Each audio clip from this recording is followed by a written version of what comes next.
Scientific guidance and monitoring will ensure that the construction of the reef will not damage the natural environment and will help achieve the rapid growth and development of the marine life community in the reef and surroundings.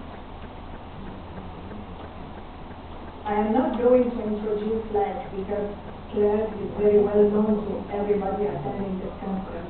It's a main byproduct of the fuel making.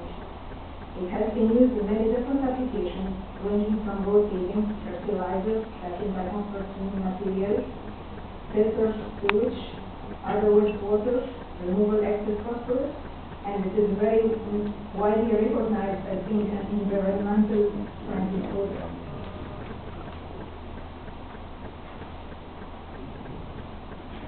Now, in our application, in our current application, we are using the normally occurring EAF SLAG boulders without any further need for processing.